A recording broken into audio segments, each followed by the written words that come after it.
अगर आप last 5 years का IBPS PO या SSC CGL के पेपर्स चेक करोगे तो टेंस रिलेटेड एरर सिर्फ सेंटेंस करेक्शन में नहीं है, जबकि cloze test, fillers, error detection ये उसका बैकबोन बनते हैं। टेंस को अगर बेसिक से स्टार्ट करेंगे तो वहीं पे फंसे रह जाएंगे, इसीलिए हम हिंदी के through 5 purely clue based rule सीखेंगे, जिससे कि आपके लिए टेंस रिलेटेड एरर 10 सेकेंड में सॉल्व करना ईजी हो जाएगा। रूल नंबर 1 से स्टार्ट करेंगे। रूल नंबर 1 में एक ही स्टेटमेंट में दो पास्ट एक्शंस एक साथ होते हैं। IBPS PO लेवल के स्टेटमेंट को लेंगे।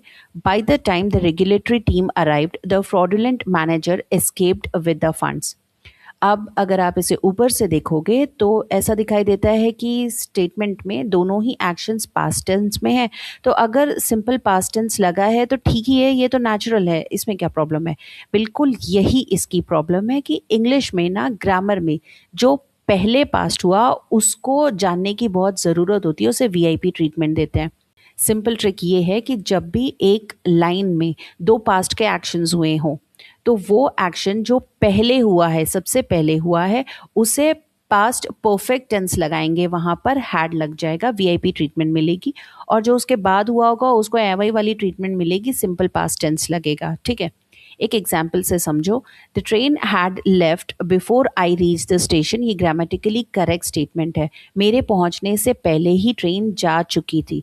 आप सोचो कि यहाँ पहले क्या हुआ है, पहले मैं पहुंची हूँ या पहले ट्रेन चली गई। ऑब्वियसली पहले ट्रेन चली गई है। हिंदी में भी ट्रेन जा चुकी थी, जो इवेंट पहले हुआ है उसे थोड़ा स्पेशल ट्रीटमेंट मिला है।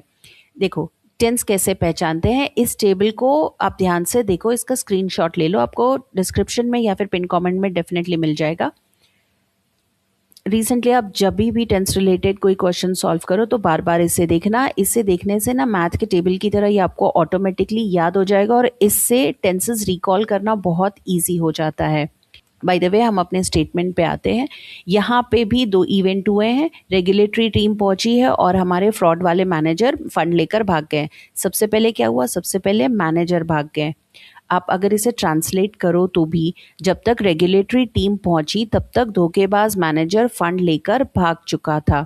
ऑब्वियसली मैनेजर पहले भागा है तो उधर हैड एस्केप्ड लगेगा, जैसा मैंने आपको बताया है, और आपका राइट स्टेटमेंट इस तरीके से दिखेगा। इसे इसी तरह से याद रखो, जब भी दो पास्ट एक्शन एक साथ एक लाइन में होंगे तो जो पहले हुआ है उसमें हैड लगेगा, दूसरे वाले एक्शन को नहीं लगेगा। रूल नंबर 2 पे आते हैं। If this then that will, future promises. एक IBPS PO लेवल के स्टेटमेंट से स्टार्ट करेंगे।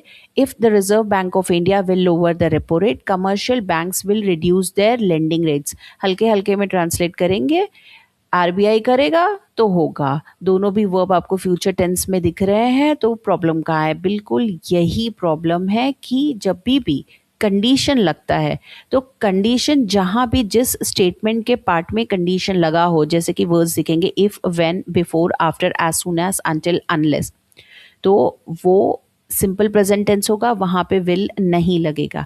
रादर जहां पे रिजल्ट मिल रहा है वहां पर सिंपल फ्यूचर टेंस यानी कि विल वहां पे लगेगा। कॉमन एग्जाम्पल जो हम बचपन से सुनते आ रहे हैं, if you work hard you will clear the exam.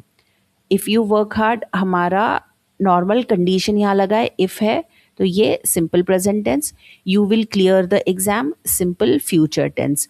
Main sentence में भी अगर आए तो देखो, इफ जहाँ पे लगा है वहाँ पे विल लोअर नहीं लगेगा, वो लोअर्स हो जाएगा और इसी तरीके से ये करेक्ट होगा। आप क्लू बता दूं तो जब भी स्टेटमेंट में कंडीशन लगा है तो जहाँ पे कंडीशन है इफ के साथ विल नहीं लगेगा, विल रिजल्ट के साथ लगेगा, इसे याद रखना। Rule number 3, universal truth. IBPS PO level का स्टेटमेंट लेते हैं। The economics professor argued during the seminar that inflation always inflated the prices of essential commodities.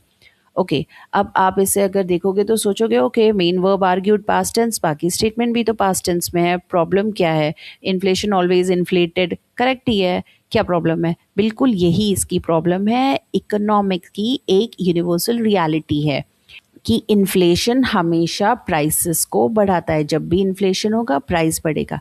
Inflation कोई पास्ट की चीज़ नहीं है या फ्यूचर में होने वाली चीज़ नहीं है, ये रियलिटी है। तो ये रहेगा सिंपल प्रेजेंट टेंस में।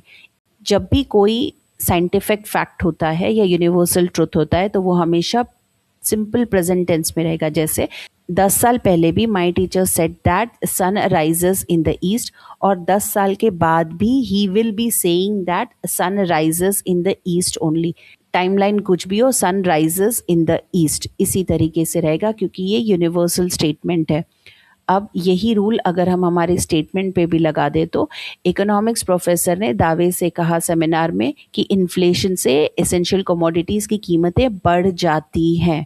Obviously inflation always inflates. देखिए ये सिंपल प्रेजेंट टेंस हो गया और उसी तरह से स्टेटमेंट करेक्ट दिखता है। क्लू बिल्कुल यही है कि वो जो कल भी सच था आज भी सच है और आने वाले कल में भी सच ही रहने वाला है, तो प्लीज़ उसे सिंपल प्रेजेंट टेंस में ही रखो। रूल नंबर 4, सिंस, यहाँ पे प्लॉट ट्विस्ट होता है, ठीक है। Great progress was made in the banking infrastructure since the government has introduced the digital payment ecosystem. ये कुछ इस तरह सुनाई देगा, जब से गवर्नमेंट ने डिजिटल पेमेंट इकोसिस्टम इंट्रोड्यूस किया, बैंकिंग इंफ्रास्ट्रक्चर में बड़ी प्रोग्रेस हुई है। यहाँ पे सिंस यानी कि जब से ये एक चीज़ हुई है, तब से ये प्रोग्रेस पास से होकर अभी प्रेजेंट में हो रही है। यहाँ पर रूल बहुत ही सिंपल सा है कि जब भी सिंस लगता है और कोई चीज़ पास से होकर अभी तक कंटिन्यू हो रही है, तो सेंटेंस का स्ट्रक्चर इसी तरीके से होना है। इसे याद कर लो। प्रेजेंट परफेक्ट होगा, ये क्लॉज जो इस तरफ लगा होगा प्रेजेंट परफेक्ट, फिर सिंस, और फिर उसके बाद जो नेक्स्ट क्लॉज लगेगा स्टेटमेंट में वो सिंपल पास्ट में रहेगा, ठीक है। तो was made, has been made हो जाएगा, और सिंस के बाद वाला हैज़ इंट्रोड्यूस्ड भी चलेगा, ये भी ग्रामेटिकली करेक्ट है, लेकिन कॉम्पिटिटिव एग्जाम मोस्टली इंट्रोड्यूस्ड को प्रेफर करता है, तो एग्जाम्स में आप भी इंट्रोड्यूस्ड पर ही रहना, सिंपल पास्ट रहना, और आंसर कुछ इस तरीके से दिखेगा। क्लू बिल्कुल यही है, वर्ड आपको सिंस दिखा है और पास से कोई चीज़ अभी तक प्रेजेंट हो रही है, तो स्टेटमेंट जो होगा इसी फॉर्मेट में होगा। Rule number 5, the phrase it's high time, यहाँ पे जो दिखता है वैसा बिल्कुल भी नहीं होता है। IBPS PO लेवल का चैलेंज लेंगे। It is high time the banking authorities take strict action against defaulters. Obviously इसमें आपको स्टार्टिंग में इस दिख गया और आगे भी सब कुछ प्रेजेंट टेंस में है, तो भाई प्रॉब्लम क्या है? बिल्कुल यही इसकी प्रॉब्लम है कि ये एक फ्रेज है और फ्रेजेस ईडियम्स में आपको मीनिंग से पहले इंटेंशन समझना होता है। यहाँ पे रूल इस तरह है कि जब भी स्टेटमेंट इट्स हाई टाइम या फिर इट्स अबाउट टाइम से स्टार्ट हो, तो भले ही आपका स्टेटमेंट प्रेजेंट में हो या फ्यूचर में हो, इस फ्रेज के बाद जो भी क्लॉज फॉलो करता है वो सिंपल पास्ट टेंस ही होना चाहिए। क्यों? क्योंकि इस फ्रेज का मीनिंग यही है कि ये एक्शन खत्म हो गया होना चाहिए, ऑलरेडी लेट है, तो प्लीज इसे इमीडिएट अटेंशन दो। Simple example, it is 10 PM, it's time to go to bed. ध्यान दो, it's time to go to bed, 10 बज गए हैं, बेड पे जाने का टाइम हो गया है, जाओ सो जाओ, सिंपल बात खत्म। ट्विस्ट देखो, it's 2 AM, it's high time you went to bed, went लग गया। इट्स हाई टाइम का मतलब यहाँ पे यही है कि रात के 2 बज गए हैं, तुम्हें नहीं लगता कि तुमको अब सो जाना चाहिए था? ओके, ये हम नेगेटिव वे में यूज करेंगे और एक तरीके से ना एक माइल्ड रिग्रेट दिखाता है प्रेजेंट सिचुएशन के लिए कि यार जो हो रहा है वो नहीं, कुछ और हुआ होना चाहिए था। अब यही लॉजिक हमारे स्टेटमेंट पे लगाते हैं, इट इज़ हाई टाइम। अब इसके आगे जो भी रहेगा वो सिंपल पास्ट में रहना है। टेक्स स्ट्रिक्ट एक्शन, टुक स्ट्रिक्ट एक्शन हो जाएगा और यही इसका आंसर है। क्लू में मैं यही कहूँगी कि हाई टाइम का मतलब प्रेजेंट की नीड है, लेकिन आपको मेन सेंटेंस में ये पास्ट रहना है, इसे पास्ट में ही दिखाना है। रिसेंटली एग्जामिनेशन में सीरियस सेंटेंस स्ट्रक्चरल एरर्स ज़्यादा पूछे जा रहे हैं। नेक्स्ट वीडियो में हम लोग स्ट्रक्चरल एरर्स को ही समझेंगे, डील करने के लिए ट्रिक्स सीखेंगे। मिस नहीं करना चाहते हो तो याद से चैनल को सब्सक्राइब कर लो। ये स्पॉट द एरर सीरीज का 4th वीडियो है। वीडियो को सेव कर लो एग्जाम टाइम में रिविजन के लिए। मिलती हूँ नेक्स्ट वीडियो में। चलो देन, कीप प्रैक्टिसिंग।